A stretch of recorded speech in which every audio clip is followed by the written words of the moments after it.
मीराबाई पिछले जन्म जन्मांतर की पुण्यकर्मी प्राणी थे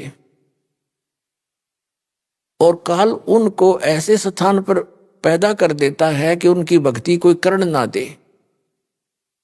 वो कैसे ठाकुरों के घर जन्म दे दिया।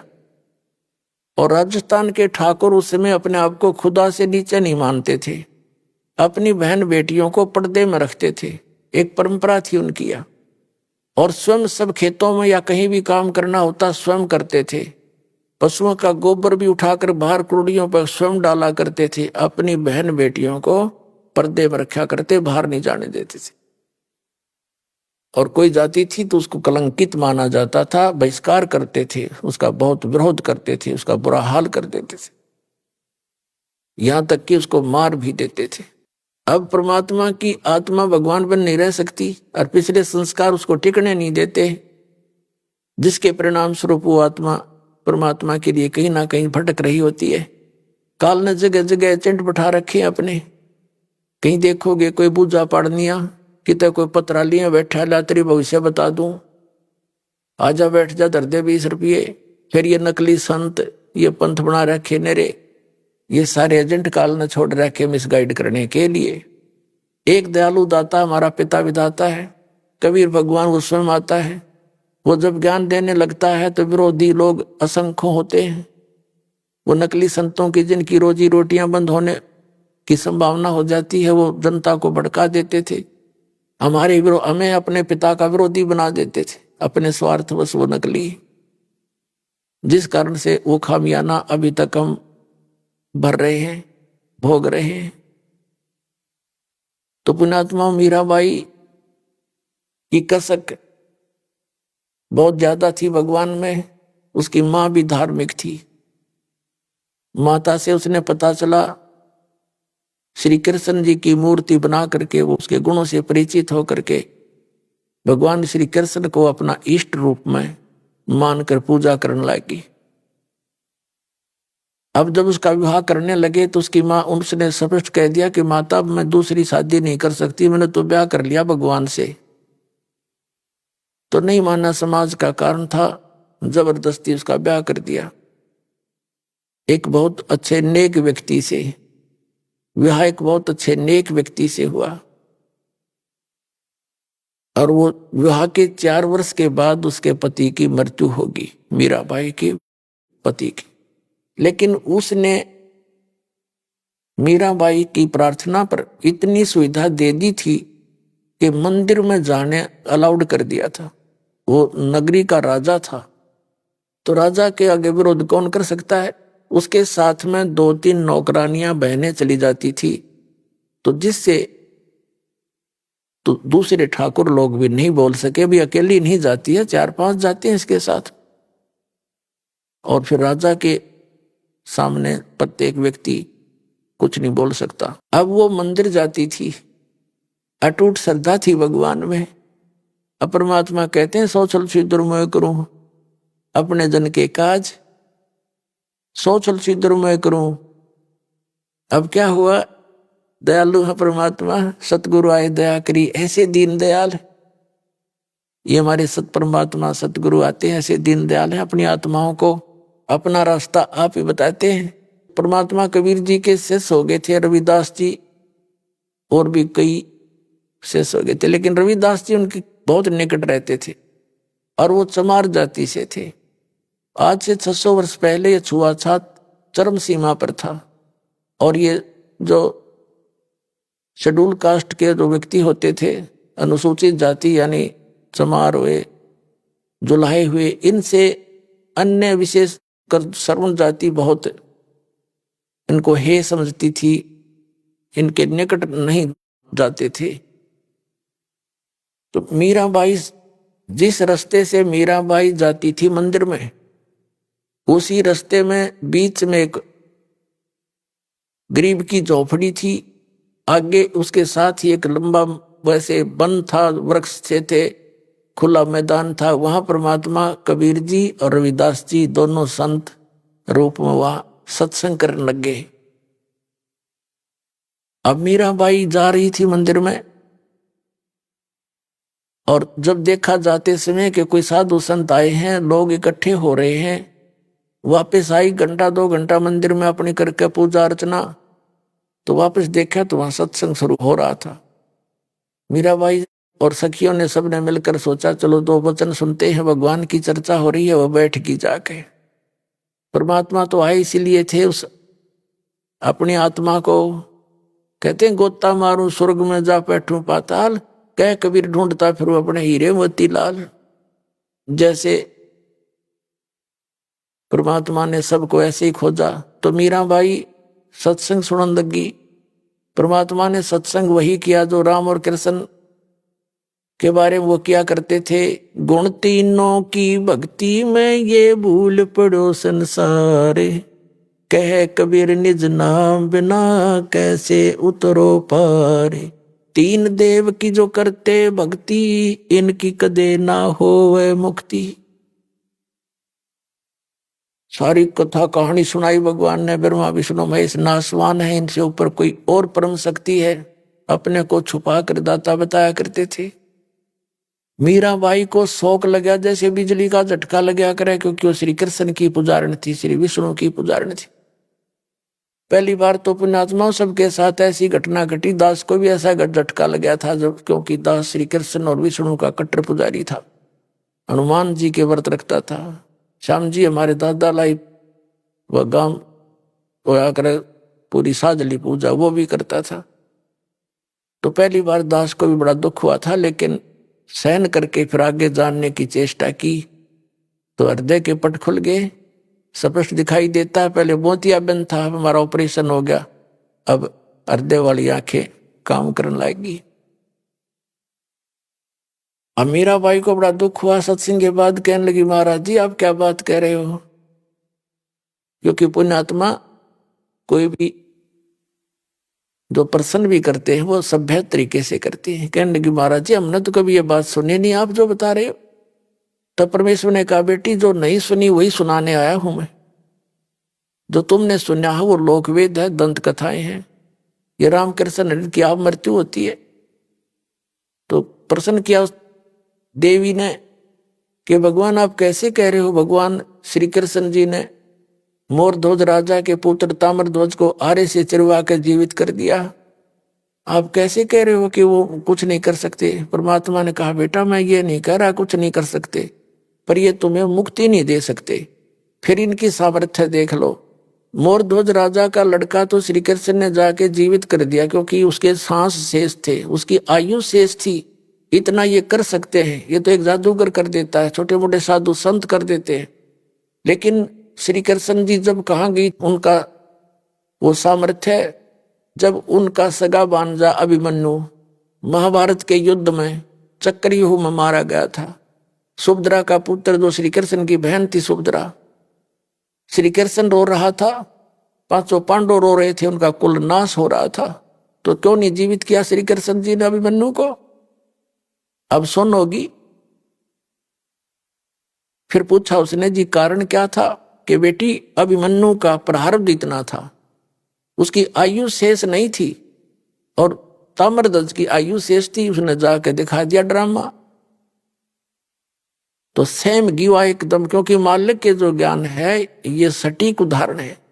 फिर उसने कहा परमात्मा से, फिर दूसरा प्रश्न किया कि मुझे भगवान कृष्ण साक्षात दर्शन देते हैं, मैं उनसे बातें भी करती हूं। परमात्मा ने कहा बेटी तू अपने कृष्ण जी तो पूछ लिए, ये देवता है, ये झूठ नहीं बोला करते, सच्ची बताओगे तेरे को। अब उसने तो रात में नींद आई नहीं, बहुत कसक होगी, तो उनको जैसा भी वो समय कभी प्रकट हुए, श्री कृष्ण जी से पूछा भगवान आप तो सतोगुण भगवान हैं, आप तो झूठ बोला ही नहीं करते, मैंने ऐसे ऐसे संतों का सत्संग सुना है, मेरा बात जची नहीं उनकी, क्या आपसे भी कोई ऊपर शक्ति है। तो श्री कृष्ण जी ने कहा मीरा वो शक्ति है, लेकिन वो हमने भी ना मिली, उसकी ट्राई करने की कोई यूज नहीं, हमने खूब सिर पटक लिया, वो देख उसका कोई अता पता नहीं लगता। अब वो उसको तो बड़ा झटका लगा, कि वो संत कहते हम उनको दिखा दें और उसका नाम दें और उसकी प्राप्ति करा दें। श्री कृष्ण जी ने इतना मान लिया कि वो है अवश्य। तो वह रात को नींद नहीं आया उस बेटी को। अगले दिन फिर पहुंच गई सत्संग में, वहीं बैठ गई। फिर 2-3 दिन लगातार मालिक सत्संग करते रहे।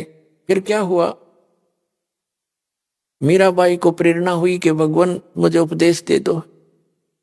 परमात्मा ने कहा बेटा पहला काम है इस भक्ति मार्ग का प्रथम कदम गुरु होना चाहिए, सतगुरु हो, सच्चा ज्ञान वाला हो। तो मीराबाई ने कहा भगवान दीक्षा दे दो। अब परमात्मा ये देखना चाहते थे, या ठाकुरों की लड़की, इसमें भगवान की कितनी चाह है। ये परमात्मा को प्रमुख मानती है या समाज को, लोक लाज को। परमात्मा ने पता था कि वह दीक्षा मांगेगी। इतना ज्ञान सुने पाछे तो पुण्यात्मा का कलेजा हिल जाता है। रविदास जी से कह दिया कि तू मीराबाई को नाम दे दिए, प्रथम मंत्र मैंने तुझे बताया, केवल इस को देना, आगे तेरे को आदेश भी नहीं है। और मैं तेरे पास भेजूंगा जब यह दीक्षा लेना आवेगी, और तू इसकी परीक्षा लेना, तब देना इसको नाम। अब वह लड़की ने प्रार्थना की। परमात्मा ने कहा बेटी जाओ उसके पास, वो बैठा महात्मा, वो देंगे तुझे दीक्षा। वो तो गई वहां पर जहां संकेत मिल गया, जाके बैठ गई। एक महाराज जी नाम दे दो, दीक्षा दे दो। रविदास जी कहने लगा बेटी बहन मैं हूं चमार जाति का और तू है ठाकरा की बेटी। गुरु से नाम लेने के बाद जब तूने लोग जाके यूं कहेंगे तूने किससे नाम ले लिया है, चमार पर नाम ले लिया, इज्जत का नाश हो गया। और जब तेरे मन में दोष आ गया भक्ति खत्म हो जाएगी तेरी, और लोग तेरी बेइज्जती बहुत करेंगे बेटी। तो कोई और देख ले अपना गुरु। तो मीराबाई ने कहा कि महाराज जी मैं आपकी बेटी, आप मेरे पिता, बाढ़ में जाए संसार, मैंने नाम दे दो, मैं पीछा छुटवाना चाहती। तो रविदास जी ने दीक्षा दे दी। अपने आत्माओं भक्तों के लक्षण ये होते हैं, वो लोक लाज नहीं करते। परमात्मा की वाणी में भी गरीबदास साहिब बताते हैं लोक लाज ना कीजिए निर्भय हो रहिए, और यो मन चावे राम को तो दासा तन करिए। कहते हैं लोक लाज ना कीजिए निर्भय हो रहिए, जय मन चावे राम को दासा तन करिए। स्वान स्वरूप संसार है कुछ कर सी नाही, शीस महल को देख करिए भौंक भौंक मर जाही। सत्संगी संग ना तजय चितराम बसाही। नित्यानंद जी महाराज संत वे हैं, उन्होंने कहा है कि लोक लाज मर्याद जगत की तरण जो तोड़ बगावे। ये लोक लाज मर्याद जगत की नोगे तरण की तरह डिकड़े की तरह तोड़ के फेंक दे, तब कोई राम भगत गत पावे। तो साधु संतां के पिछले उदाहरण देख लो, उन्होंने लोक मर्यादा कति नहीं करी। जैसे आदरणीय नानक साहिब जी हिंदू धर्म में थे, अरोड़ा खत्री इनके घर जन्म था इनका, और रामकृष्ण के पुजारी थे। परमात्मा मिले तो पूरा उसी दिन त्याग दिया था, परमात्मा के दर्शन करके आते ही सब छोड़ दिया, और पूरा विरोध हुआ था उसका हिंदू समाज में, होने दे, कति परवाह नहीं करी। ये दृढ़ भक्त होते हैं जिनको भगवान आकर मिलते हैं। तो मीराबाई ने कहा भगवान मुझे नाम दे दो, आप मेरे पिता, मैं आपकी बेटी, कुछ हो मेरे साथ वो संघर्ष, आप मेरे साथ रहोगे, मैं आप झेल लूंगी सब कष्टों को, पर परमात्मा के लिए मैं कुछ भी कर सकती हूं। अब प्रथम मंत्र दे दिया रविदास जी ने, और फिर जैसे महीने में 20 दिन में फिर आने लग गए सत्संग करने। तो सत्संग उस दिन तो भगत पर पक्के आते हैं। सत्संग विशेषकर परमात्मा रात्रि में भी करते थे और दिन में भी करते थे। दिन में कम, रात्रि में ज्यादा करने लगे, क्योंकि दिन में काम में समय नहीं मिलता भक्तों को, व्यक्तियों को। रात्रि तो अपनी ही होती है, अपने ही समय नींद से समय निकाल लेते हैं। अब पहले तो वो दिन में मंदिर में जाती थी, अब रात्रि ने सत्संग में जाने लगी, दोनों टाइम, सुबह भी, दिन में भी, रात में भी। अब पहले तो उसका पति था, उसको साथ देता था, कोई बोलने वाला नहीं था। अब उसकी मृत्यु के बाद उसका देवर बन गया वहां का, उस नगरी का राजा। उसने मीराबाई को बहुत समझाया कि तू अब मत जाया कर, पहले तो तेरा पति था, अब लोग पता नहीं क्या क्या बात बनाते हैं, हमारी इज्जत का नाश कर देगी तू। उसने कोई परवाह नहीं करी थी, मंदिर में जाती रही। और फिर लागी और रात ने सत्संग में जान। इस बात का उसके देवर ने घना मलाल हो गया, घना दुख मान लिया कि इसको तो मार दे तो अच्छा है, और इसने तो इज्जत का नाश कर दिया। तो उसने क्या किया, एक दिन अपने पुत्र का जन्मदिन रख दिया, रिश्तेदार आए हुए थे, और एक किसी सपेरे से कहा कि ऐसा विषधर ला दे, ऐसा विषयर ला दे सर्प के डंक मारते मर जाए आदमी। उसने वैसा ही ला दिया, राजा का हुक्म था, और एक डिब्बे में बंद करके ऊपर लिख दिया 9 लखा हार। राजा ने एक बांदी से कहा, नौकरानी से, जाओ मीरा को दे दे, ये हार गले में पैर लेगी, सुंदर कपड़े पहन लेगी, रिश्तेदार आवेंगे। और ऐसे, क्योंकि वो तो ऐसी रहती थी बेचारी, उसने तो ना उड़ने पैरने की कोई परवाह नहीं रही थी, भगवान में कसक गनी लगी थी। तो उसने कहा कि ठीक से कपड़े पहन लेना, मेरी बेइज्जती ना करवाना, रिश्तेदार ने कहेंगे भाई रहा नहीं उसकी पत्नी को कैसे रखता है, और ये हार पहन लेगी। उसने सोचा था न्यू कि सर्प डस कर इस मर जाएगी, सर्प देगा डस, सारे रिश्तेदार होंगे, सब गवाह हो जाएंगे, एक सांप लड़ गया भाई हम भी वहीं थे, इसलिए मृत्यु होगी उसकी। इसने चाल तैयार चाली थी।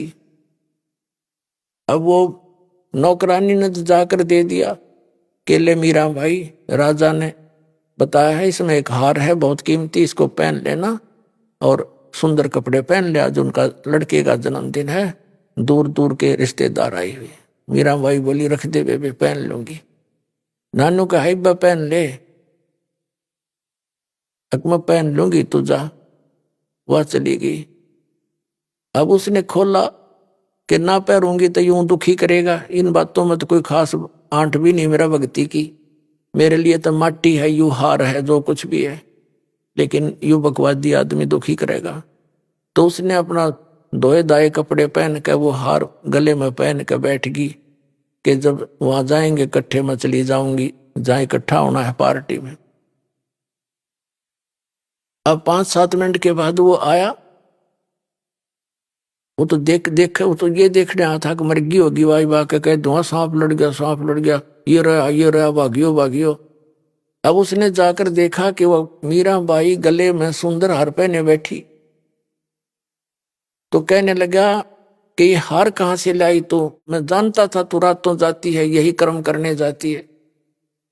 वो कहने लगी जी आप भी मुझे जीने देते ना मरने देते, आप ही ने तभी भेजा था, और देख मुझे ही कलंकित कर रहे हो।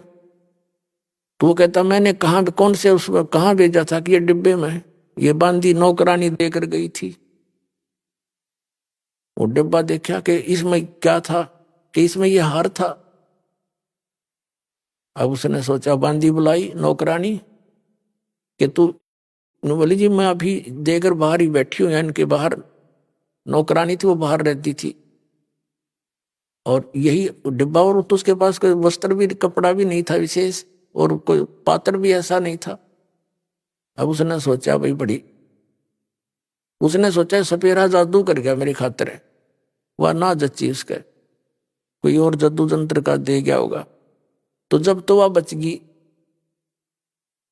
एक दिन उसने क्या किया कि एक विष मंगवाया, विष डालकर एक प्याले से, उन्हें सोचा या मरती नहीं, मानती नहीं, इसने इज्जत का नाश कर दिया, जिसको जहर से मार देते हैं। उसको कहा, साथ गया तलवार लेकर कि ये जहर पी ले, ये विष है इसके अंदर, या तो इसको पी लेना, तेरी गर्दन काटूंगा। तलवार लेकर खड़ा हो गया। मीरा बाई ने सोचा मारना तो इसने है ही, तलवार से तो दर्द होगा, विष पे लेती हूँ, आराम से मर जाऊंगी।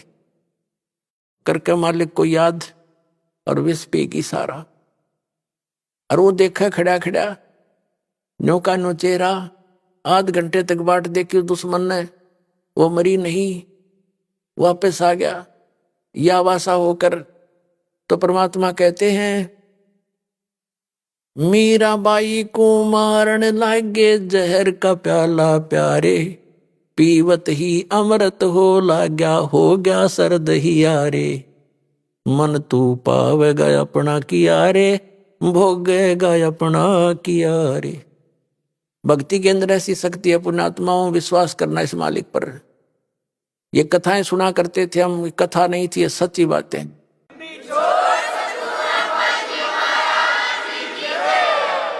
कहा तो विष ने मारना था, कहते हैं पीवत ही अमृत हो गया और हो गया सर्द ही यारे।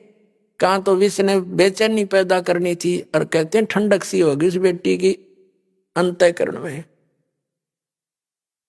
अब उसने सोचा भाई ना तो या मारे तो मरती उसके देवर ने, अब इसका के इलाज करो, इसने तो हमारा बट्ठा बैठा दिया इज्जत का।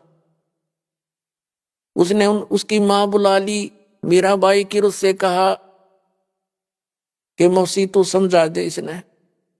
और मां की बात बेटी मान लिया करती है, तो मां ने बहुत समझाया, बेटी देख इधर उधर जाती है, हमारी तकरार होती है, तू अपनी भक्ति यहां कर ले। और वहां सौ प्रकार से उसने जैसे तैसे माँ बेटी को समझाती है, अपने सारे जंतर मंत्र कर दिए पर वह ना मानी। फिर यहां तक कहा कि बेटी हम ठाकुर और वो चमार जिस तो तू नाम ले आई, इसमें भी हमारी बेइज्जती का मामला है बेटा, तू मत जाया कर वहां। तो माता और बेटी का फिर क्या एक कवि के द्वारा बना गया शब्द सुनाते हैं। सत्संग में जाना मीरा छोड़ दे, सत्संग में जाना मीरा, आए मारी लोग करें तकरार, सत्संग में जाना मीरा छोड़ दे।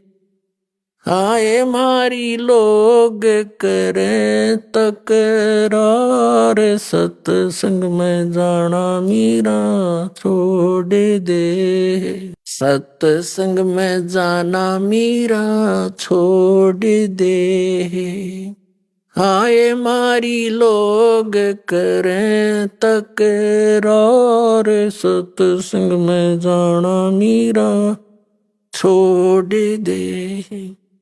सत्संग में जाना मेरा ना छूटेरी, सत्संग में जाना मेरा ना छूटेरी। हारी चाहे जड़ के मरो संसार, सत्संग में जाना मेरा, हारी चाहे जल के मरो संसार, सत्संग में जाना मेरा। थारे सत्संग के राय में है, थारे सत्संग के राय में है। आए वहाँ पर रहते हैं काले नाग, कोई कोई नाग तन डस लेवे। आए वहाँ पर रहते हैं काले नाग, कोई कोई नाग तन डस लेवे। जब गुरु जी की मेरे फेरी, जब गुरुओं की मेरे फेरी। हारी व तो सर पे गंडे वे बने जाव, सत्संग में जाना मेरा ना छूटेरी। हारी व तो सर पे गंडे वे बने जाव, सत्संग में जाना मेरा, सत्संग में जाना मीरा छोड़ दे, सत्संग में जाना मीरा छोड़ दे। आए मारी लोग करें तकरार, सत्संग में जाना मीरा छोड़ दे। सत्संग में जाना मेरा ना छूटेरी, सत्संग में जाना मेरा ना छूटेरी। हारी चाहे जड़ कमरो सन सारे सत्संग में जाना मेरा। थारे सत्संग के राह में है। वह माता डराना चाहती है बेटी को। तुम्हारे सत्संग के राह में है। हाँ ये वहां पर रहते हैं बब्बर शेर। कोई कोई शेर तन खा लवे। कोई कोई शेर तन खा लवे। जब गुरु जी की मेहर होवेरी। जब सतगुरु जी की मेहर होवेरी। हारी वो तो शेरों के गिदड़ बने जावे। सत्संग में जाना मेरा ना छुटेरी। हारी वे तो शेरों के गिदड़ बने जावे।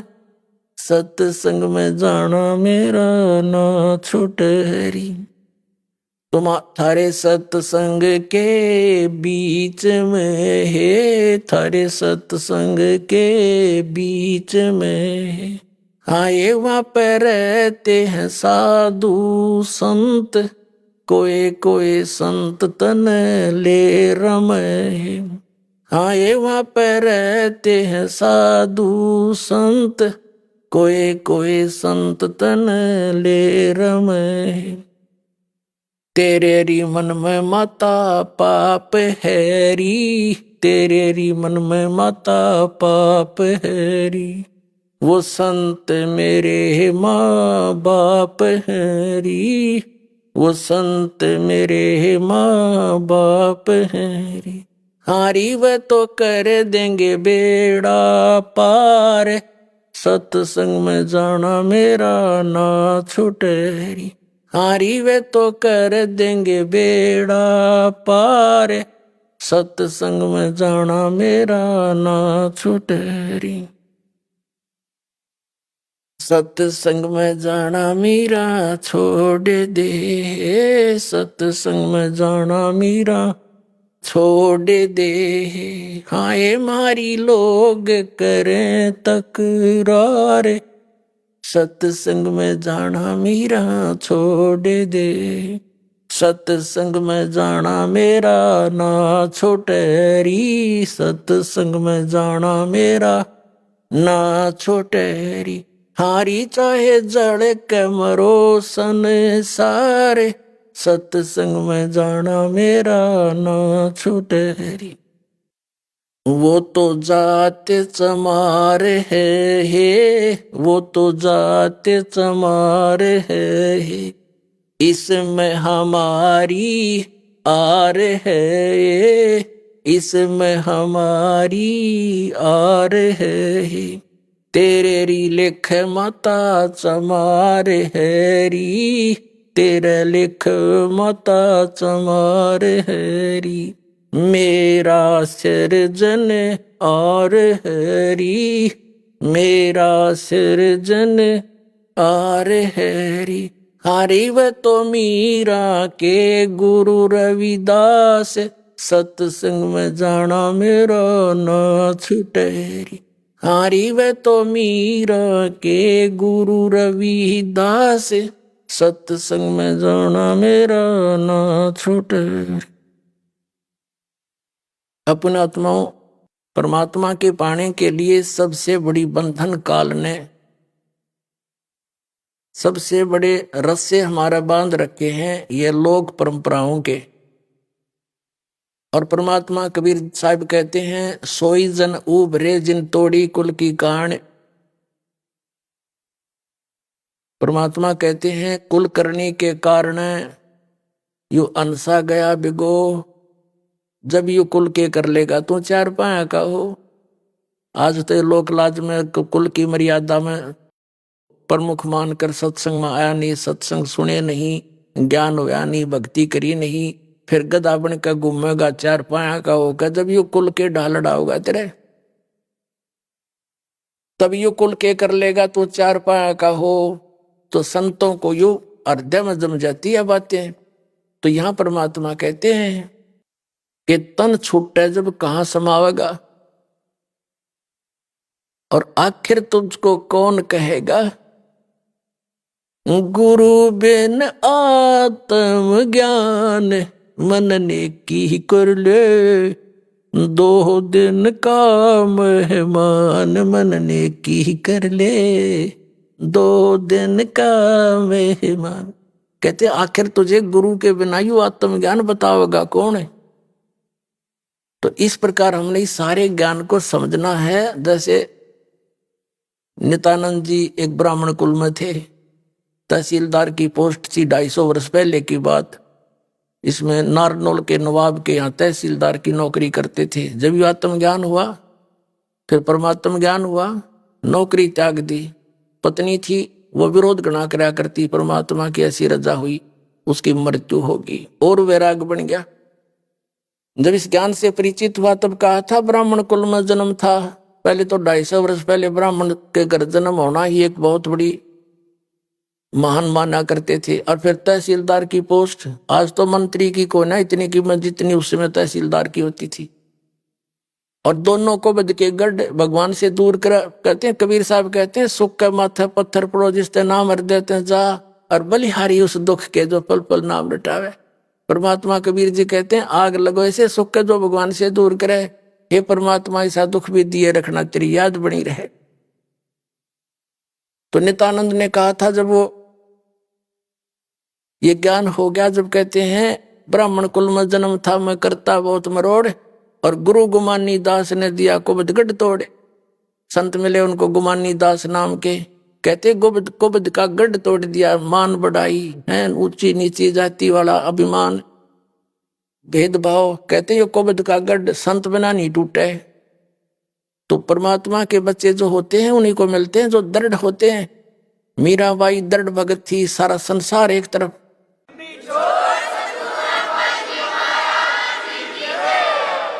अपने आत्माओं मीराबाई ने देखा है, रोज बकवाद करता है ये, कभी मारने की चेष्टा करता, घर त्याग कर चली गई, वृंदावन में रहने लगी।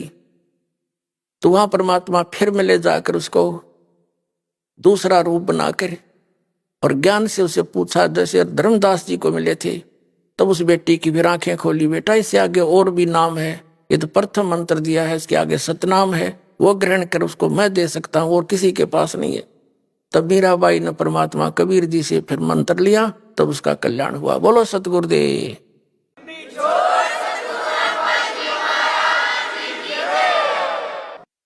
परम पिता परमात्मा पूर्ण ब्रह्म सारी सृष्टि के रचनार कबीर परमात्मा जी की असीम कृपा से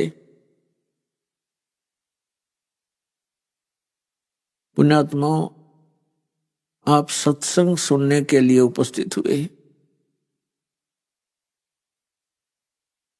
जब तक हमें सत्संग सुनने को नहीं प्राप्त होता, तब तक हम अपने उन्हीं क्रियाओं को, उन्हीं कर्मों को जो हमारे पूर्वज करते आए, हम अपने जीवन का उद्देश्य मानकर प्रारंभ कर देते हैं, और उसी एक पेट की व्यवस्था में अपना पूरा जीवन नाश करके चले जाते हैं।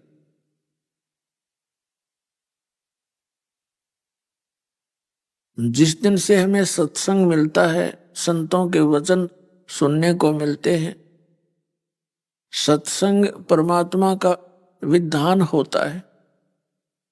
सत्संग के अंदर जो ज्ञान संत कराते हैं वो परमात्मा का विधान बताया जाता है,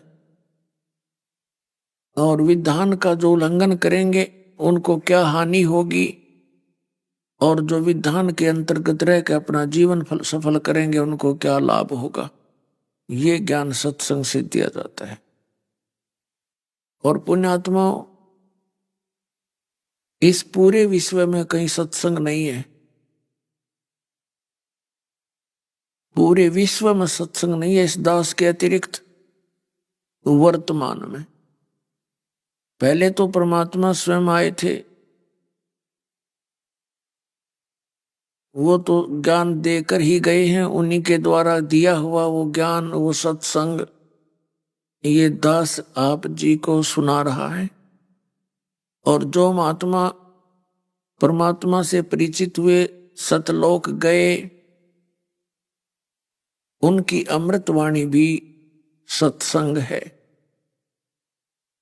लेकिन जिन महापुरुषों को परमात्मा मिले और उन्होंने परमात्मा का भेद लिखा अपने अमृत वचनों में, उनको उनके अनुयायी आज तक समझ नहीं सके। इस दास पर वो रजा बख्शी कि उन महापुरुषों के उन गूढ़ रहस्यों को, सांकेतिक शब्दों को ये दास समझ सका और आप जी को फिर उन्हीं के वचनों का सत्संग सुना सका। परमात्मा ने, कबीर परमेश्वर जी ने, परम अक्षर ब्रह्म ने 600 वर्ष पहले ये सत्संग सुनाया था। वो क्या बताया करते थे? दुख में सुमरण सब करें, सुख में करे ना कोई। जय सुख में सुमरण करें, दुख काहे को होवे। सुख में सुमरण किया नहीं, दुख में करते याद। कहें कबीरता दास की, फिर कौन सुने फरियाद।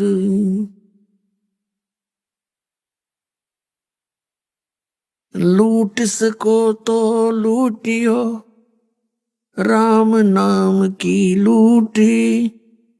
पीछे फिर पछताओगे, प्राण जहांगे छूटी।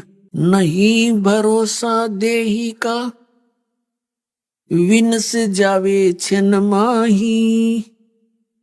श्वास उश्वास में नाम जपो, और यतन कछु नाई।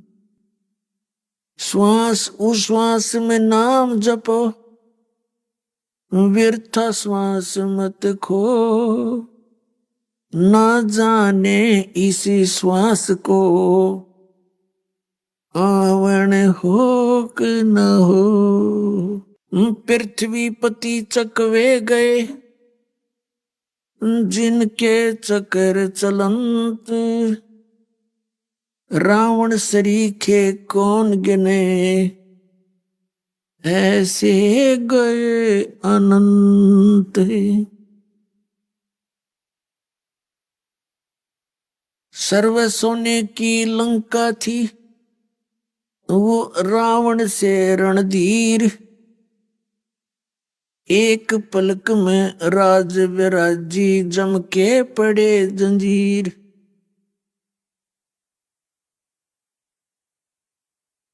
उदय अस्त बीच चक्र चले थे, ऐसी जन ठकुराई। चुनकर शीशवर कल्प किया, तब खोज न पाया राई। मन तू सुख के सागर बस रे, भाई और न ऐसा यस रे। मन तू सुख के सागर बस रे, भाई और न ऐसा यस रे। भाई 11 अक्षौणी संग चले थी, संग इकोतर भाई। 11 अक्षौणी संग चले थी, संग इकोतर भाई।